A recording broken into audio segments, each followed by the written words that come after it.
Wife comes up to me and goes, "Did you hear about the conversation they had?" And I was like, "No, I didn't." So I went home and I was like, "So what did you share when you talked about the hardest thing in your marriage or your struggle within the marriage?"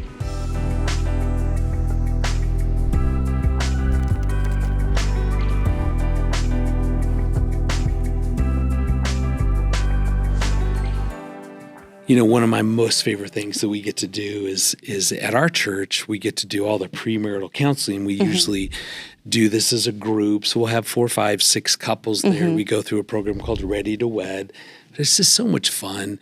Just being with them, being able to at times challenge some of these, I don't know, myths about, you know, what a good marriage is. It's just, I love those opportunities to kind of help them to understand that. And, you know that I walked those right into our marriage. I brought them with me too. I can remember thinking, gosh, healthy couples don't fight. They don't have conflict. And if I could go back and even say that to myself, you know, as young Erin standing on the altar, relax. It's going to be okay. You're going to have conflict and you're going to figure it out and you're going to grow and get through it. Would have helped me so much, especially because our first year of marriage, we had a lot of conflict and we didn't know what to do. And really that is what drives us to work with couples, to help normalize conflict, but really teach couples how do they have healthy conflict. What about for you? When you look back, which myth did you bring in, or what would you say if I could go to back that young Greg? I like that. I would go back and say, you're dealing with some things. Well, let me say that differently. Younger Greg, you're not dealing with some things that you should be dealing with, and you're going to walk some baggage, some really tough baggage into your marriage, and it's going to hurt you. It's going to hurt Erin. It's going to really impact your marriage. You've got to go deal with that stuff because that's really what happened, you know, in the midst of all the good that we had, and we had a lot of good. I was still recovering, dealing with some real brokenness, and that baggage really hurt all of us, you, me, and our marriage. And I wish that someone would have said, Greg, deal with this stuff now. You're going to deal with it one way or the other. And if you wait, like I did, there's going to be a lot of collateral damage that could have been spared had you gone and really gotten the counseling and dealt with some of the stuff. So I think it's just recognizing that we all have baggage. We're going to walk in issues and wounds and hurts and trauma and all that stuff. And we've got to deal with that stuff. Don't wait until, you know, hey, we're not making it, and so now we're going to get counseling. I mean, I wish I would have been proactive around that stuff. But what I love is that I got to walk with you through healing. That's fair. And you got to walk with me through my healing as well. And so get help, grow, be your best self as you walk into marriage, but there's going to be more. I don't know that it ever ends until we reach heaven. And, you know, this side of heaven, we do have stuff to deal with, but there's always so much hope, and getting to do that together is just such an honor. So often, Greg, we've had this conversation with couples. You know, I'll have somebody sitting in my office and they'll be like, well, he should know what I want, or know that I wanted to go out for dinner, or know what I was feeling and know what to do to comfort me. But that'd be nice, but not reality. Well, don't you always know what I want? I know what you want based on what I think that you want that I really want. Oh, but what we've learned and what's known to be true is that we have to communicate, and, you know, effectively communicate to let you know what I'm feeling or what I want or how you can comfort me, and vice versa. Well, especially around more difficult conversations. So if there's an issue, or maybe I was hurt or frustrated in some way, I know for me that it's always hard because I start to outguess myself. By thinking, well, who am I? Who am I to point the finger? There's 3 pointing back at me. You know, first deal with me. And so I talked myself out of like, well, it's really not that big of a deal. So it's easier for me to kind of go, I'm not going to even bring it up because I don't want to rock the boat, or who am I? And that's what I have to fight through, those sort of messages about why I shouldn't bring something up to you, because you're right. That's such a healthy part of our relationship. So you're saying it's hard for you to tell me what you need or want. Yeah. Huh. Well, that's good for me to know. I'm just pocketing that, and I will bring that up later on. Great. But it's so true, right? We talk about training people how to treat us. Right. And I know some people take offense to that. It's like training a dog. No, we're just showing people and expressing the expectation of what I have as far as how we engage, how you treat me and how I treat you. Yeah. I think one of the most powerful things that we can do inside of our marriage is to share weaknesses, which for me, it feels so counterintuitive. Like in my mind, I'm always thinking Erin needs to see the strength. She needs to know that I'm doing well, that you've got it all I've together, overcome whatever. Yeah. I remember one time on a focus trip, so just with some of my colleagues here, Focus on the Family, just guys, and we were out to dinner and just making conversation. I just casually asked, so what's the biggest challenge that you faced in your marriage?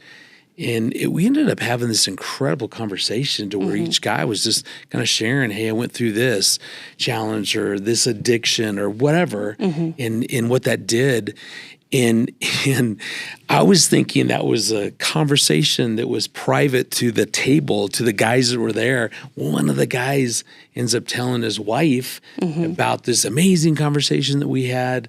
And so all of a sudden you ask me. The wife comes up to me and goes, did you hear about the conversation they had? And I was like, no, I didn't. So I went home and I was like, so what did you share when you talked about the hardest thing in your marriage or your struggle within the marriage? Yeah, I remember him and Han going, you know what, I mean, I was just talking. It's just guys being guys, just talking, no big deal. And you're like, yeah, what did you share? Yes. So as I shared kind of what I talked about, I just remember feeling so uncomfortable, so intimidated, thinking Erin doesn't want to hear the mistakes that I've made, even though I know you know them.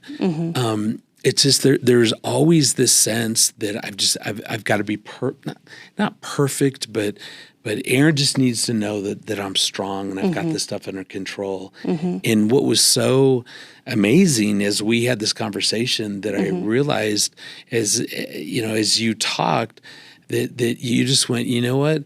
Hearing about the mistakes, hearing about your challenges, hearing about the things you're dealing with, it just, you said to me, it makes me feel so connected to you. And I was just like sitting there going, this, how in the world? Yeah, it's so would that create counterintuitive. Connection, hearing about my mistakes. Yeah.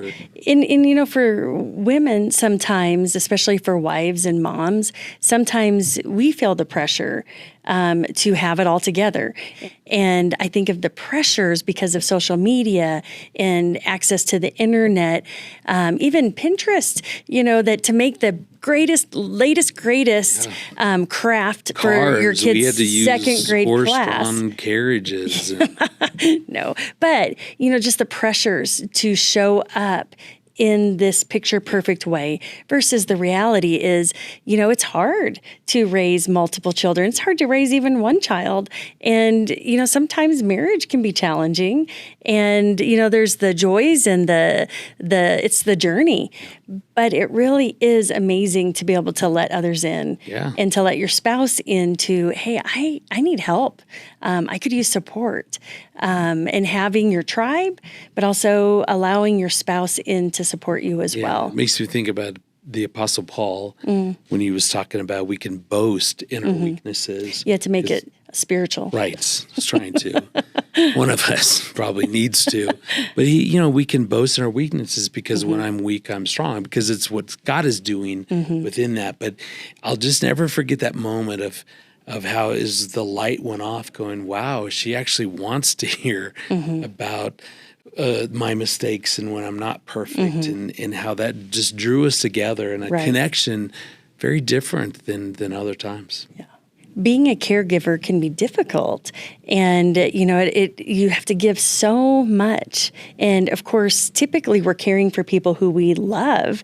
And so I know for me, I want to do a good job caring for my dad as he's aging, and even caring for children, just, as you're parenting. But I know we've both been through difficult seasons with caregiving. Yeah, well, it's obviously can be exhausting. So we have so much already going on. To also include that can just make it so difficult if we're not doing a good job of really taking care of ourselves. And it's learning to notice the signs when, man, the tank is empty. I've got to spend some time, really refilling, which is such a good place to turn to the Lord, because He's always taking these seasons, taking what we're going through and really teaching us and growing us. And, as a caregiver, that can get hard time, but God is going to show up and teach just incredible things through that. And there's so much meaning amidst caring for someone you love. Although it's difficult and it can be exhausting and you can end up empty, it really is focusing on what is God doing? How is He transforming me amidst this journey? And recently I heard about the psychologist Viktor Frankl and how he really focuses on finding meaning amidst difficulties. And, so it does bring meaning when you find the purpose of it. Why am I in this role right now? God has allowed it. What is He doing? Yeah. I know my dad, a guy named Gary Smalley, used to teach about, he called it treasure hunting. The trust and the security of knowing that God is going to show up. He promises to give us things as we go through these hard times, like caregiving. But we have to treat it as a treasure hunt. It may not be right there in plain sight. We may have to dig around a little bit to really find that. But that trust and that confidence that God is going to use this in our life to grow us. We're going to benefit from this. So it's really embracing both the hurt, the pain, the exhaustion, just the hard part of that. And that's okay, as well as what God's going to do with that.